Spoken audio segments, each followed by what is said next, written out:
Hello, everyone. Thank you again so much for joining us. It is such a pleasure to see so many familiar faces. If you joined us last week for the first event in this series, welcome back. If you're joining us for the first time, we are so honored that you are here. I'm Ann Meeker. I'm Deputy Director of Pop Fox Foundation.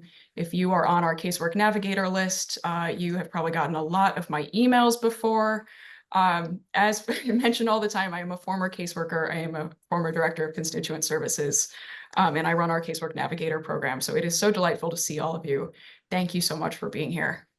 As we said, this is the second event in our summer series on the overlap between casework and outreach. And we're so delighted to see so many folks excited about this because I think it's one of the places for casework where I am seeing with my chance to talk to so many offices across the country. This seems like one of the places where casework is really dynamic, it's really creative, and it's really changing right now. So I'm really excited to have a dialogue with all of you about how are you seeing this change? What are you looking forward to? What's working for you? And then we're excited to have our speakers join us today to dive in on a couple of the specific pieces of this. If you missed last week, I would definitely recommend going back to see that video. Our speaker, Megan Rickman Blackwood, who, credit where it's due, Ian introduced me to. Ian will be one of our speakers today. Talked about some of the data that she's gotten on how our office is doing proactive outreach. How does proactive constituent outreach work? So again, if you missed that, I will drop the link in the chat later. Definitely recommend circling back to take a look at that one. So as we said, today we're going to get a little bit more specific, and we're going to talk about one of the really important pieces of casework outreach, which is navigating transitions, coordinating handoffs between the federal level and the state and local level. If you were here, you already know how important this is. If you've been doing any casework, you know how important this is. So I don't need to belabor the point, but I just want to spell out up top why this is absolutely critical on a couple of levels.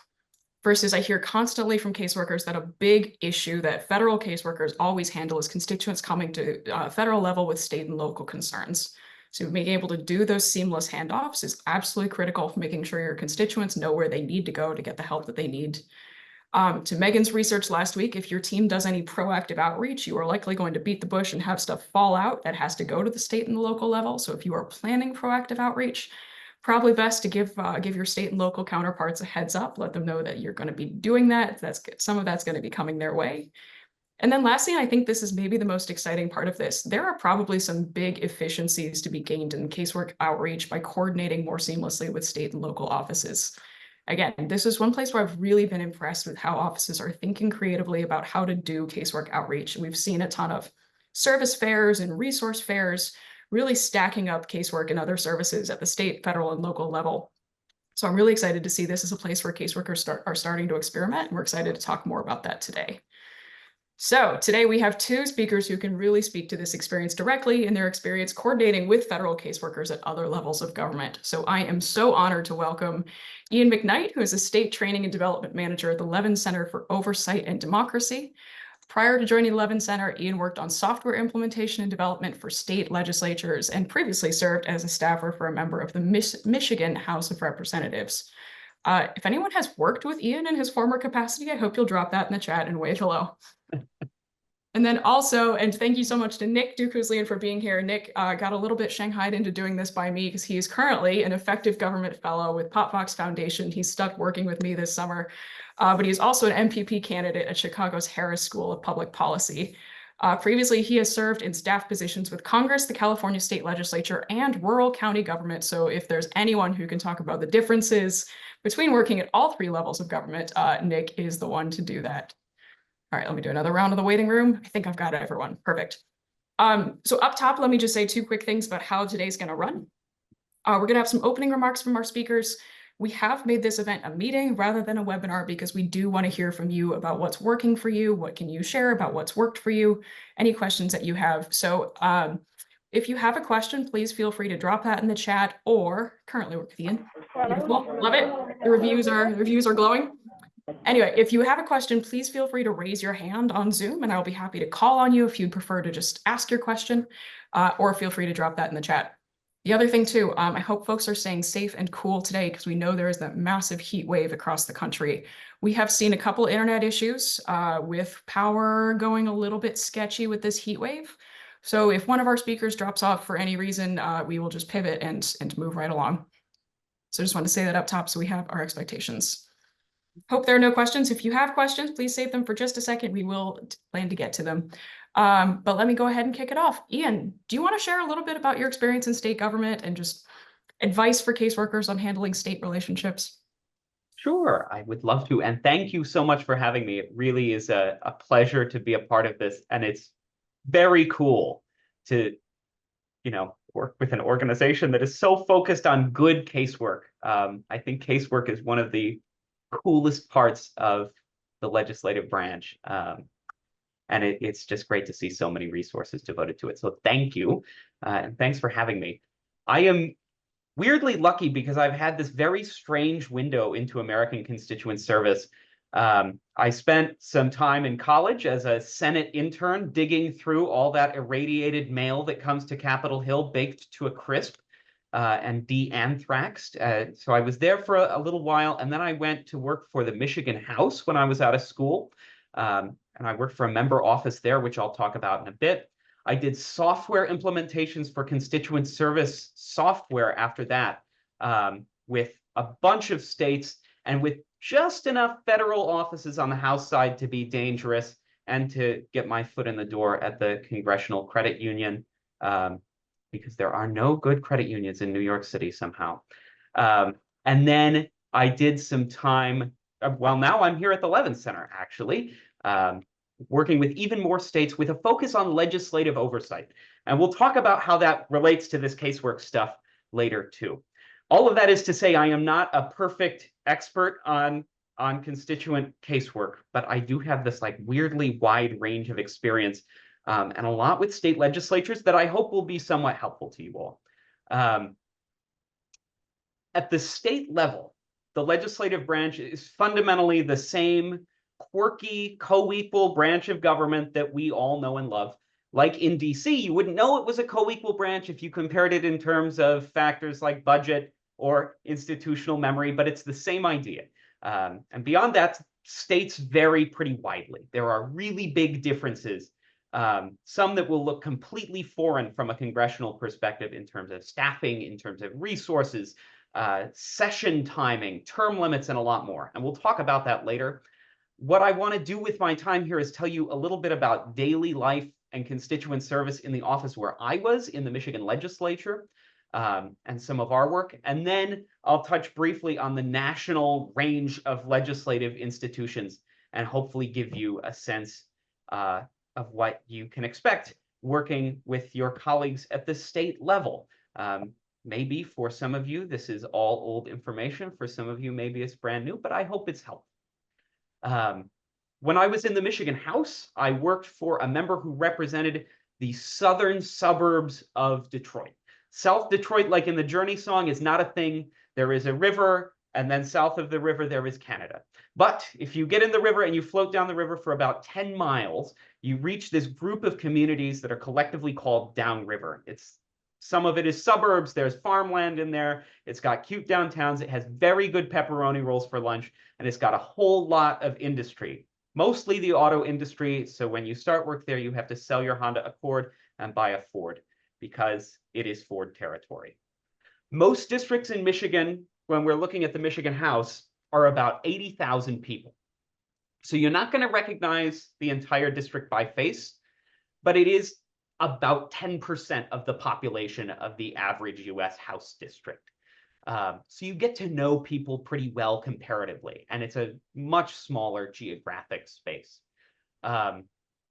You also have to remember that the staff, perhaps like in some of your offices, are very often, but not always, hired off the campaign side. So I did enough doors in that district that I could pretty well compete with Google Maps on any day. The size of these districts means that state legislators and their staff are really lucky to have very local on-the-ground relationships. So we work with a half dozen local governments. That number is way smaller in big cities. So if you work in an office for Detroit or for New York City, of course, there's only one city government to deal with. And if you're in a super rural district, you're going to deal with a ton of relatively small population local governments. We dealt with about a half a dozen, which was a great size. And that was enough that we had a good working relationship with many of the people in local government in that district. It's not like every accountant in the water department was coming over for Thanksgiving dinner, but our team would recognize most of the school principals or police chiefs if we ran into them at the store. There are no district offices in Michigan, and that's true for most governments. That's not, or for most states. That's not gospel widely. Florida, Pennsylvania, New York, and other states have district offices, but that was not the case where I was. In our office, we worked in the district some days at a rotating cast of spaces, usually the Panera with remarkably stable Wi-Fi. And then when the legislature was in session, we'd drive the 90 minutes up to the state capitol in Lansing. And they had a large legislative office building and dual monitors and all that exciting stuff. Most offices in the Michigan House have 2 staff. If you look in the Senate, it's more. Staffing structures between legislatures vary pretty widely. In Michigan, there is a constituent person and a policy person, and those jobs have a lot of wiggle room. So if someone knows a constituent well and they're a policy person, they'll work with that constituent. If you're a constituent person, you know a policy area well, you'll work with that policy area. The role of member staff, at least in Michigan, is to know the community, to know the member, and to have a very general practical working knowledge of the function of state government. For the specialized stuff, you're supported by staff at the caucus level and a small army of nonpartisan staff like the bill drafters, various legislative support agencies that are full of economists and auditors and the numbers folks. But member staff themselves tend not to be hyper-specialized policy wonks at the state level.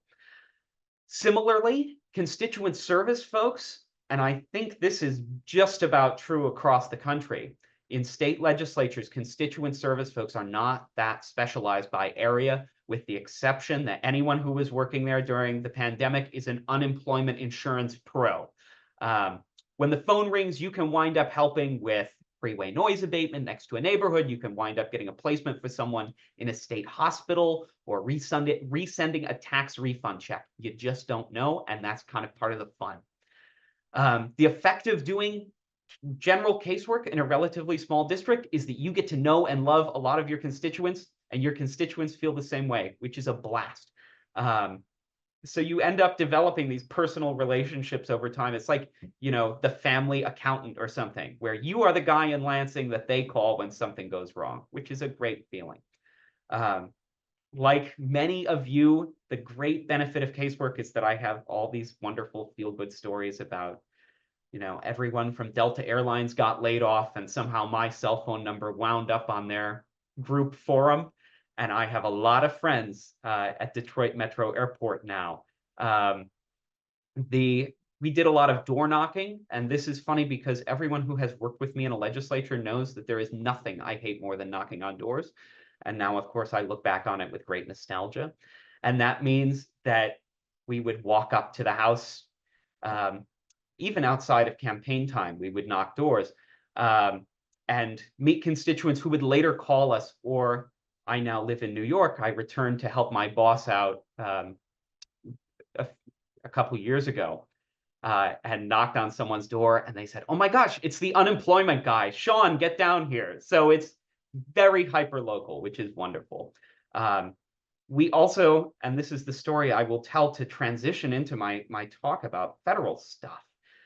We had someone call us at the beginning of COVID whose son was stuck in Pakistan and needed to get home. He was someone whose door I had knocked. He was kind of weird about it, but we talked for a while and spoke about state government. And then 3 months later, I was talking to him on the phone.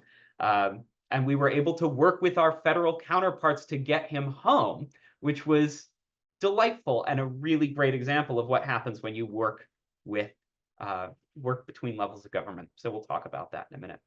It's good to mention at this point the federalist divide that we all deal with. And I know the federal caseworkers among you, you all have a little drop-down menu when you're logging a case, or a little box you tick on a piece of paper somewhere that says state issue.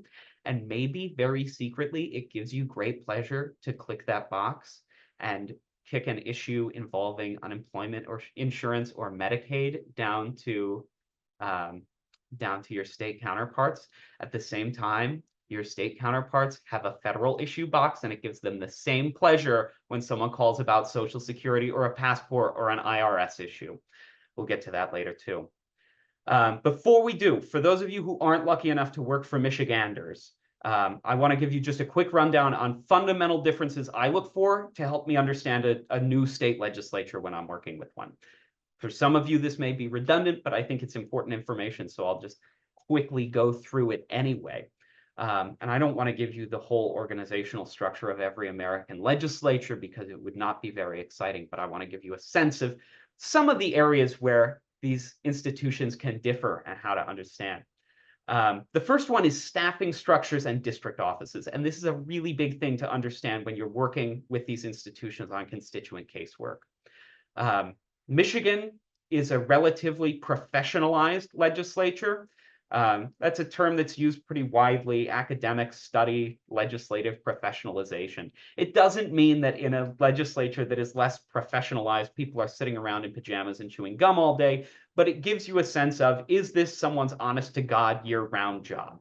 And in smaller states and what are called citizen legislatures, that's not always the case. So staffing structures can be, you have specific dedicated member staff at the Capitol and in the district for full-time legislatures. It can be one person who works for the member part-time. In Oklahoma, there are 2 members to 1 staffer in the House. So just lots of different wonky systems to pay attention to. Legislatures can be full-time and part-time and various gradations of part-time for when they're in session. In certain legislatures, constituent service work is centralized at the caucus level. So rather than speaking to member staff about constituent service, they do have a specialized person who is the unemployment insurance guy for the whole state for either caucus. Certain states have term limits, so you can only be in for a certain amount of time. District size varies widely. So if you're looking at New Hampshire, the New Hampshire lower chamber, I think it's called the General Court, has 400 members. Those districts are like 3,000 people. They do not have staff. They do not have district offices. District composition can be really different. So the way the House and Senate districts line up, our Senate districts subdivided, or our House districts subdivided Senate districts, is everything different. I'm sure you know, many of you from working with specific district lines, that members at just about every level can get pretty territorial over those district lines. And so it's something to pay close attention to. And constituent service expectations can vary widely between legislatures and between offices. So there are states where they do a ton of constituent service. There are states where that's not as much in the political culture. There are offices where that's all they constituent service is all they think about. There are offices where it's a policy shop, and that's not really their game. Because you're working with states, you have all, unless you're in Nebraska, which is unicameral, you have choices about who to send someone to, House or Senate, that kind of thing. And so you'll start to figure out, if you're paying attention to it, and many of you can probably name it now, who the better constituent service person is. And of course, there's really weird stuff. We love our friends in Nebraska who are very cool and also have some special wonky institutions that are totally nonpartisan and unicameral. There are all kinds of differences in states. All of them affect the way you'll work with them. You can find out more on our fabulous Levin Center State Oversight Academy wiki, which has all kinds of information broken down by state. I don't know if my colleague Kyle Buell is still on. Kyle works on that. And the National Conference of State Legislatures, Kyle's got the link in the chat. The National Conference of State Legislatures also has a lot of information broken down by state to help you understand how those institutions work. That is my big talk, my crash course on state legislatures. We'll have lots more time to discuss exactly how constituent service applies to that, working between different levels. But I hope that's been helpful. Thank you so much. Ian, not only helpful, but just absolutely fascinating. I I know we've talked about this so much, but I would just love to pick your brain on all of the weirdnesses that you see at the different states. Absolutely fascinating. Thank you for sharing that. Before we switch over to Nick, can I just ask if you have just one piece of advice, like the one thing you want folks to take away about working with state legislatures? Is there just the thing that you want in neon underlined in people's minds? Get to know the people you work with in state legislatures and be friends with them. Go to lunch with them. We did the annual kayaking event in our district with the congressional office. If you are friends and you talk regularly, the rest of the stuff will fall into place. If you're like weird enemies and it's like dealing with the power company or something where you're calling the general office line and quietly suffering, that's not going to work out. You all got to be friends, and you can do it if you try. I love that. That is perfect. And thank you, thank you, thank you.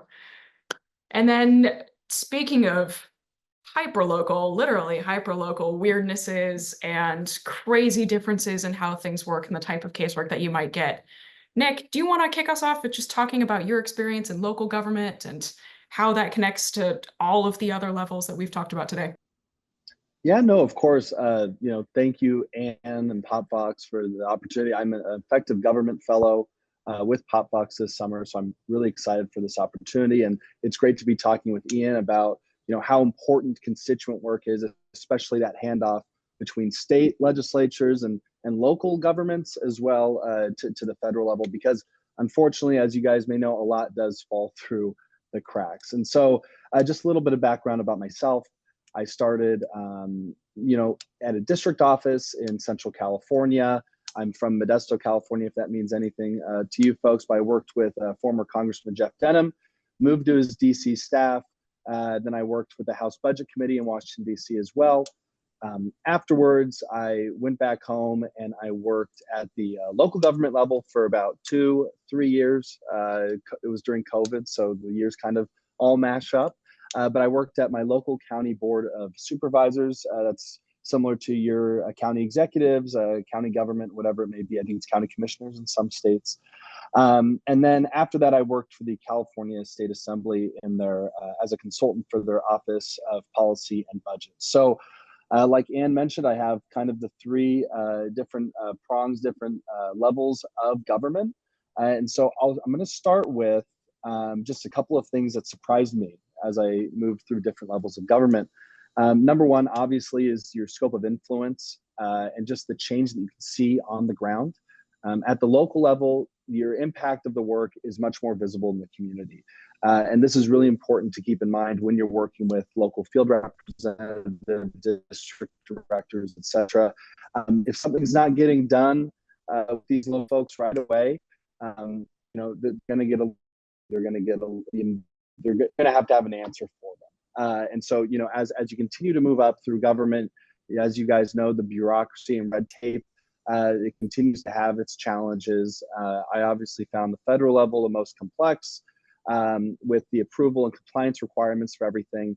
But as you move down, you can immediately see the change in your community, various things that you do. In terms of collaboration, local government works most often in close collaboration with a variety of stakeholders. We work with nonprofits, 501c3s, other local community groups, impromptu groups as well, local community leaders. And it's very important, as you guys all know, to know who the players are in that community. In terms of resource allocation, the disparity, especially in rural communities, it's pretty striking. Local governments, especially rural governments, struggle with limited funds and staffing, whereas state and federal governments, most of the time, I think my colleague Ian can speak to this, but state governments often have more substantial resources with also more extensive responsibilities as well. And then last note I want to note is just the public perception and accountability. At the local level, constituents have a much more direct and personal connection to their government representatives, leading to higher levels of accountability and immediate feedback. That's why when you have a local caseworker at the local level that's getting on you for something, they're not trying to be rude, but it's probably that lady across the street that's wondering why XYZ is not done yet. So I've had the opportunity, and I'm going to talk a little bit more about my work at the Stanislaus County Board of Supervisors right now. And so Kind of what Ian was saying with the Michigan State Legislature, it's a little bit similar. So, they had about, I believe it was 2 people that was staffing each member of that state legislature. Board of Supervisors, the county is 550,000 people. And there's 5 members on the board, and each member gets 1 person. That's their chief of staff, that's their district director, that's their caseworker, that's everything. So I was the 1 person for the city of Modesto, the district that encompasses Modesto, which is the county seat. It's around 110,000 people in that district. And so I was answering calls for constituents. I was doing policy development and implementation. I was doing community engagement. When there was a new business opening up, I had to go and give the certificate, congratulating them. I was also trying to work on budget management and getting what my supervisor, what my elected official wanted done in the budget, as well as coordinating with departments and that inter-department relationships, had to build those as well. And then obviously during COVID crisis management, having to answer the call. Yeah, I had a cell phone here that I went along with, and the office phone was always forwarded to my phone. So I'd be presenting a certificate, I'd get a call, have to step out, all of that stuff. And so it made it very difficult when there's a lot of different balls that we're juggling here. It makes it very difficult for local field representatives, district members to be able to keep track of all of that. And so just a couple of things that made it a lot easier for myself during my time at the local level, and things that we have continued on here at the local level here in Modesto is, first of all, I wish congressional offices understood, and I know a lot of you folks work in congressional offices, about resource limitations. So local offices, as I said, they often operate limited resources and staff, and understanding this can lead to more realistic expectations and better support. And then flexibility. Local governments often need flexibility to address unique community challenges, and federal mandates, as we've often seen, do not usually allow for those local adaptations to be effective. What works in Los Angeles County does not work here in Stanislaus County. And so when we're talking to our representatives, whatever side of the aisle they may be, you need to keep that in mind. Is that not all counties work the same, not all of them have the same amount of funding and resources, and not all of them work the same. And I think the most important thing, and Ian touched on this, is importance of communication. Regular and open communication between congressional offices and local governments is by far the most crucial that I've experienced. It helps when you're aligning priorities and addressing issues promptly. And I'd love to see familiar faces and creating relationships with those local field reps and those district directors. It's extremely, extremely helpful. One thing I did during COVID was I set a standing breakfast meeting with existing field representatives and district directors, and kind of the state, federal, local level. Didn't matter what party you came from or anything. We just came together and we talked about the issues facing our community and how we could work together to solve them. This happened about monthly, but it's really good to have that one point person for each congressional office or state office that you can go to with anything. And so one more thing I would add is your local elected officials, they can be your biggest advocates or the biggest thorn in your side.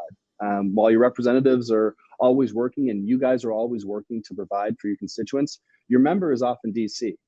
And as much as it's nice to, have a district director or a representative from the congressman there, no one can represent or the elected officials in the area can let students know whether they're being answered by their congressman. And so if they feel like they have support and a direct line to your member's office, they will speak well.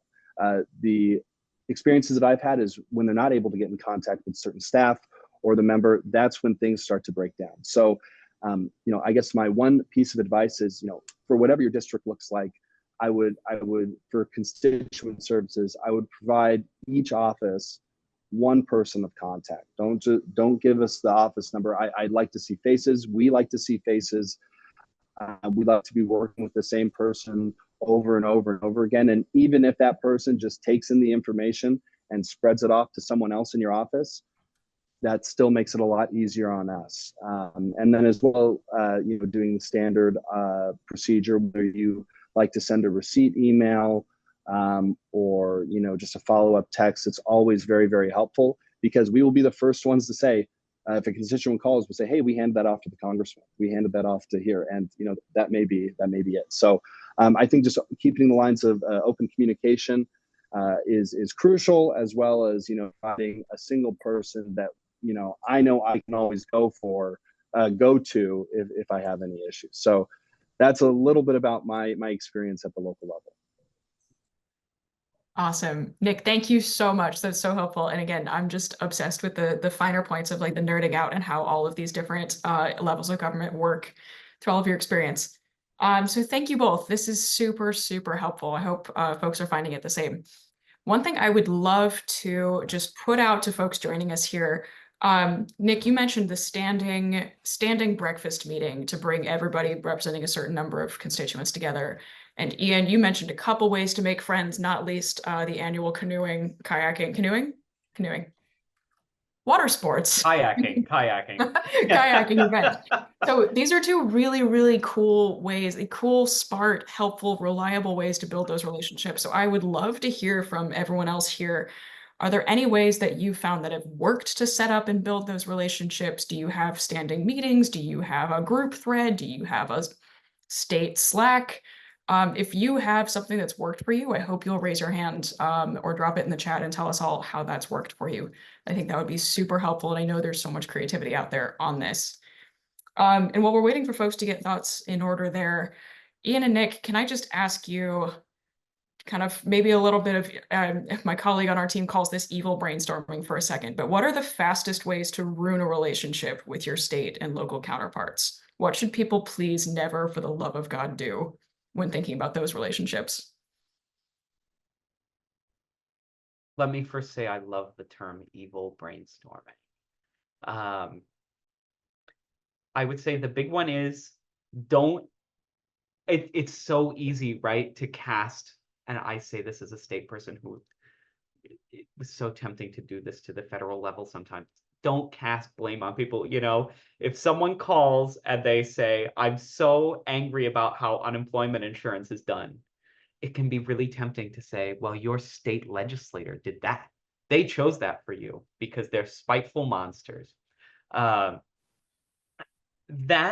does not hasten that person getting benefits. It does cast the blame on someone else, which makes things a little bit easier. But then when they call your poor state counterpart, that person's going to get an earful on the phone. Working together involves not casting blame directly. So I would start there.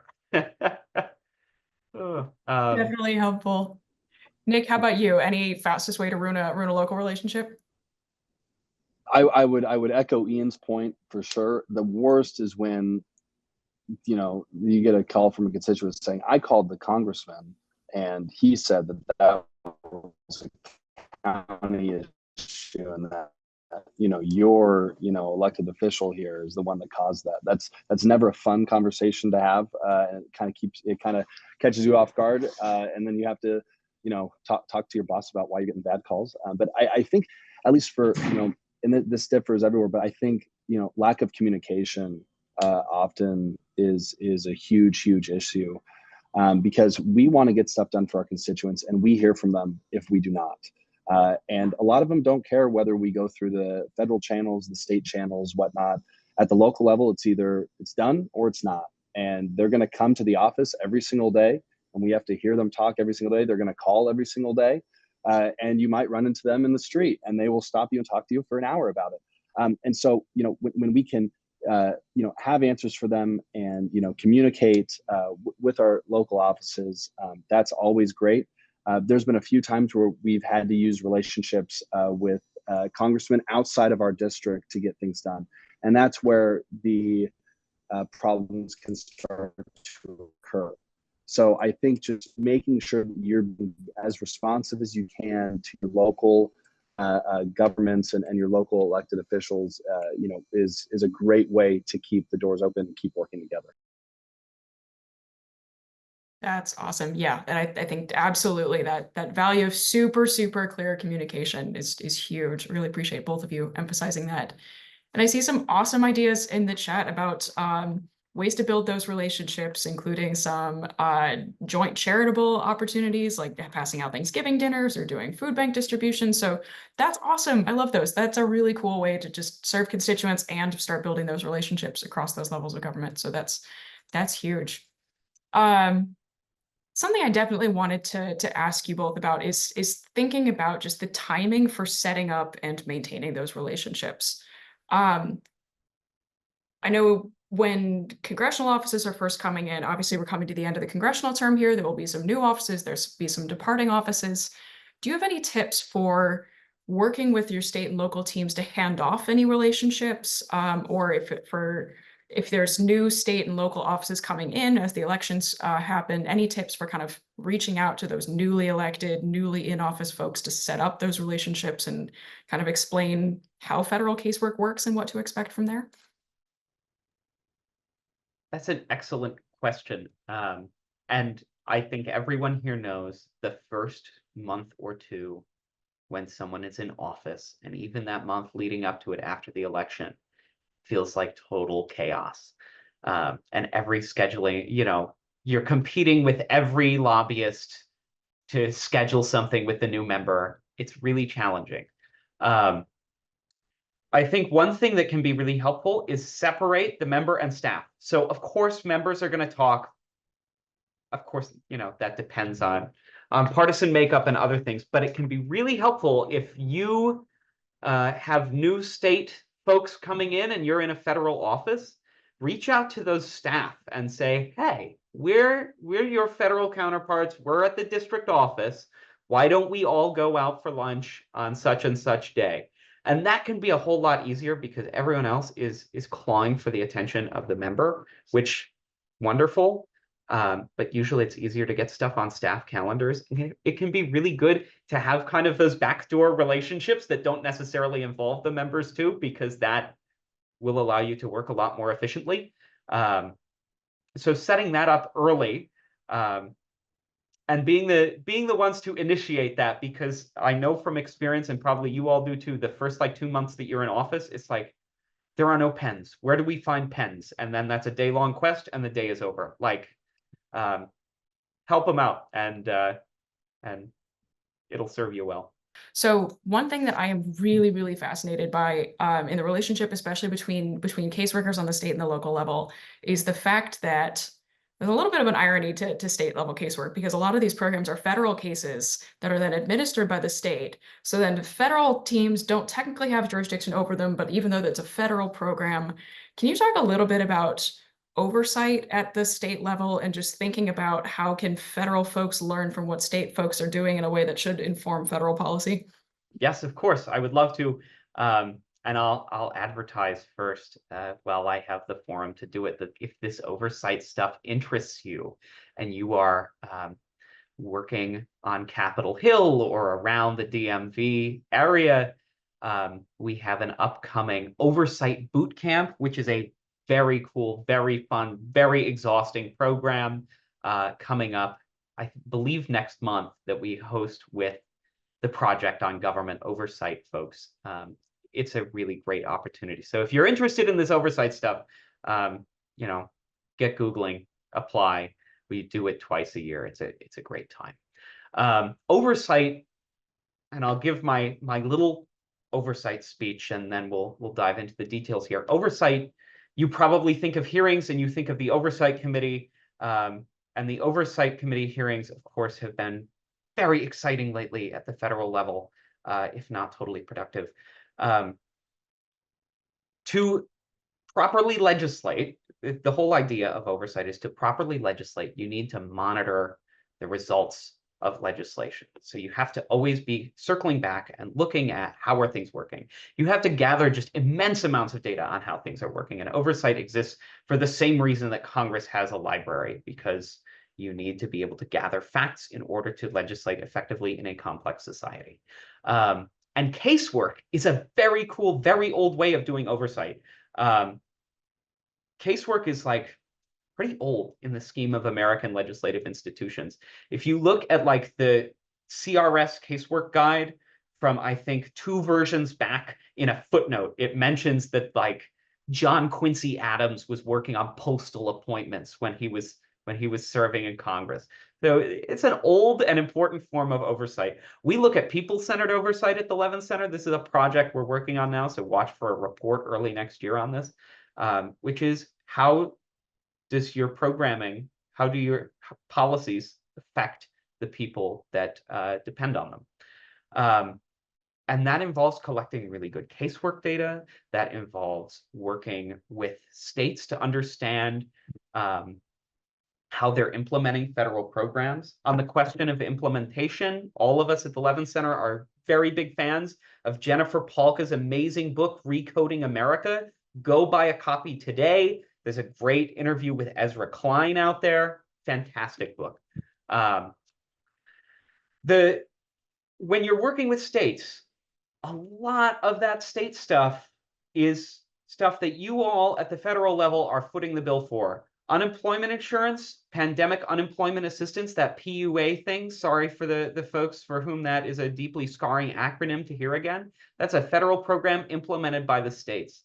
And paying attention to that, that state level implementation and listening for feedback from your state level folks is a really beneficial thing.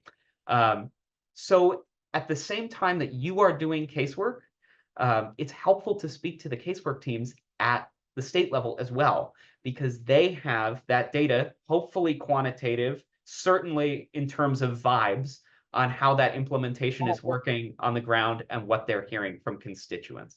I hope that is a somewhat helpful answer for you. Usually we talk about this for like 3 days, so the 2-minute answer is a real challenge for us. And thank you for distilling it for us. No, that is really helpful. Yeah, just recognizing that as you caseworkers have those kind of deep granular insights into the federal programs, so too do your state counterparts on programs that are administered state, but overall set, authorized, appropriated at the federal level. So that is all good information. Following on for that, yes, Ananda, the vibes level insight from casework is sometimes the most impactful data. Qualitative is such a boring word. Speaking as a former academic anthropologist here, we love vibes, we roll with them.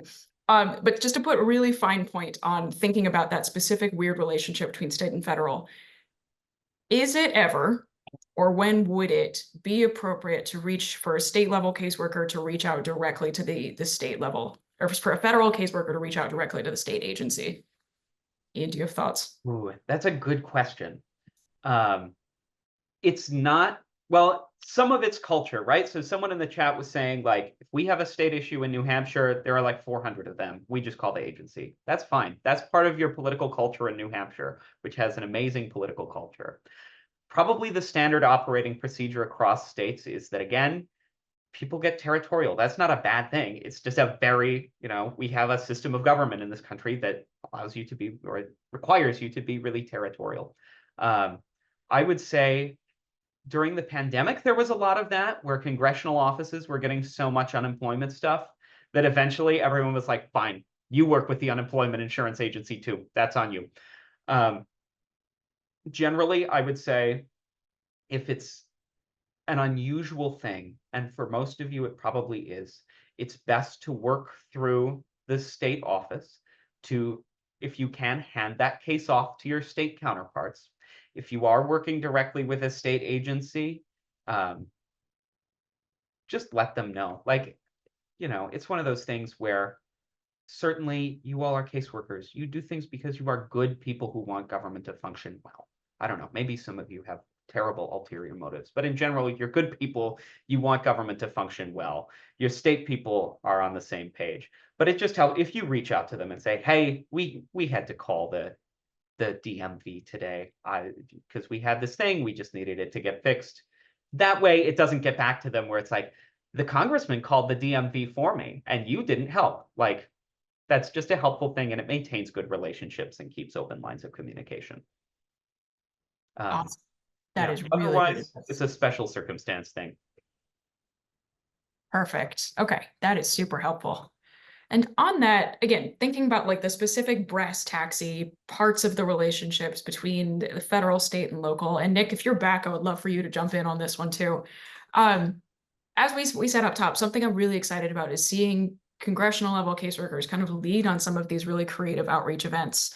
Again, tying in state folks, tying in local folks to just bring all of the services a constituent might need into one place. But again, understanding that some of these can get complicated just because there are these different levels of resourcing on the state level, at the local level. Do you two have any advice for congressional caseworkers who are interested in pulling off some of these events just on how to approach floating them, organizing them in a way that's productive and makes sense for everybody involved? So recently, we held a state of the county speech, and it was usually done in the chambers. I think that this is a common practice here in California, but the chairman of the Board of Supervisors of the county legislative board, they give a speech. It's similar to State of the Union, State of the City, etc. But what we did is we made it into a community event. And that happened at kind of at a grassroots local level, but we brought in our state legislatures, we brought in our congressmen, and we had them all set up. We blocked off a street where the farmers market usually is, and there were booths for each sort of representative with their constituent caseworkers there, and they were able to offer services. And that was an instance of local reaching out to our federal and our state counterparts, but that can very easily be done from a top-down approach as well. And so, especially for more rural areas, local town halls are very important.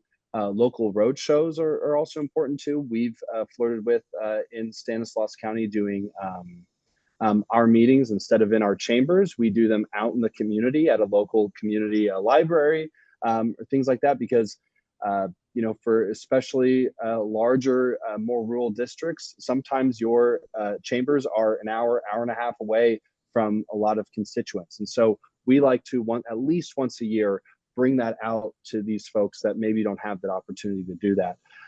But I think engaging with your local partners and organizations are very important, and people are going to be very interested, and maybe a lot more interested than you might think, of partnering together to put on this whole big constituent outreach or plan. So that's just one of the ways that we can do that. I would reach out to, if you see that your local government or your state government, they're doing a local town hall or something, I would try to be engaged with that. You don't have to have the congressman there. It doesn't always have to, you don't always have to have the congressman there to really make inroads and get things done for people. And so that's kind of the approach that we've taken.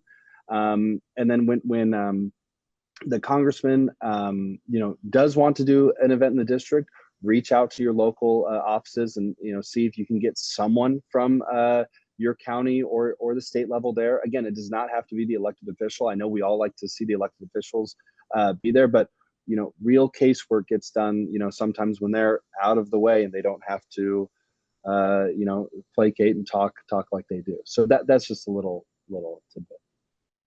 I would say that's all excellent. And the other thing here is, like everything else, good relationships matter so much for these events, certainly for staff and for legislators too.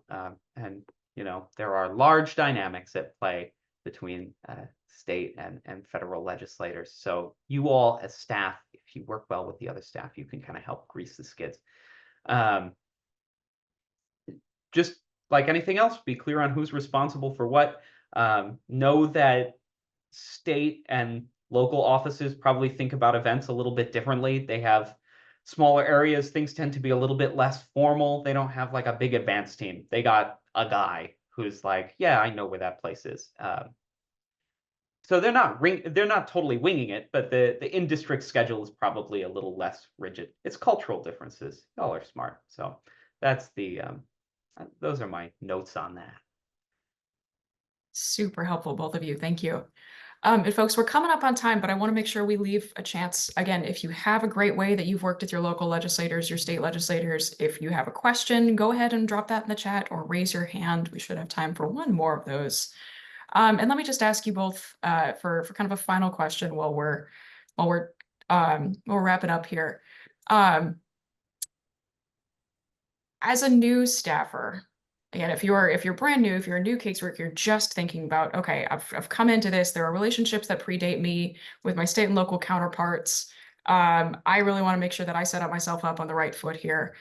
Anything that you'd recommend that these new staffers do in particular? Is there anything that they should read? Is there anything that they should specifically ask for in kind of those new relationship conversations? Any advice on just setting up for success? I think first and foremost is, it's very helpful if you know the area. That's, so the first thing you should do is know the area, know the people in the area, know the organizations that you're going to be working with. That is first and foremost most important. Second is, I think what we've touched on, kind of the underlying theme of all of this, is your relationships with the staff members. We cannot, emphasize that enough. Ask them to go out for coffee, set up a standing meeting.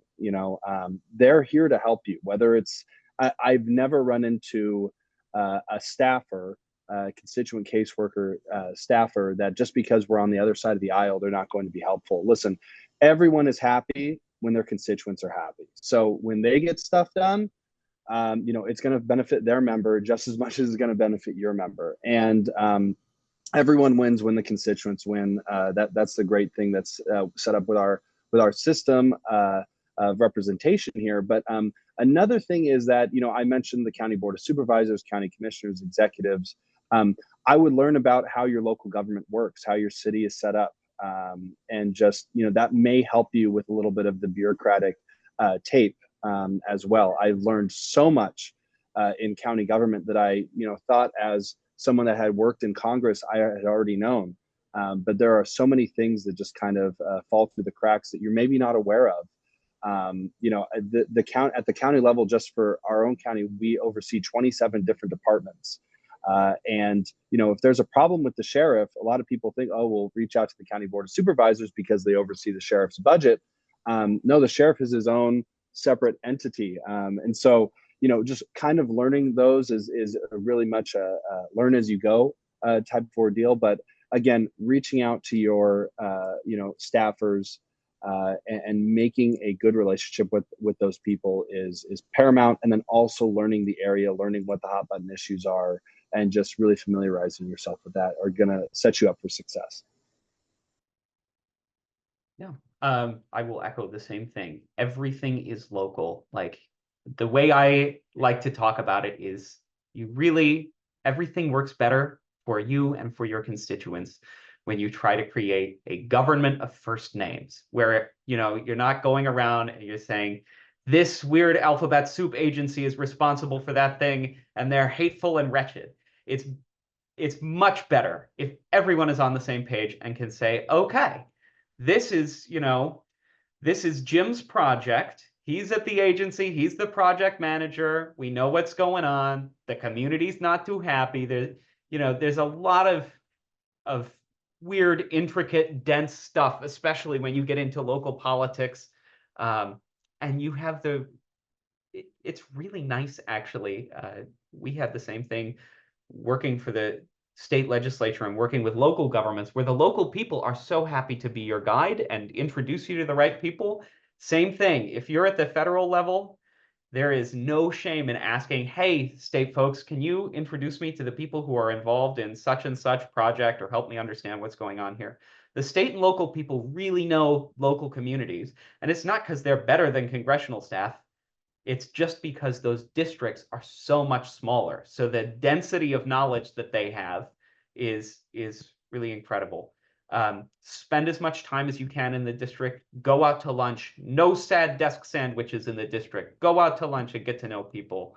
And the other great tip I have in general, in every job I've had, the best thing you can do to understand the world in just about every way is to go on as many tours of things as you can. I love going on a tour. You get on a bus, go on a tour of the Superfund site, go put on a hard hat and see the construction at the airport.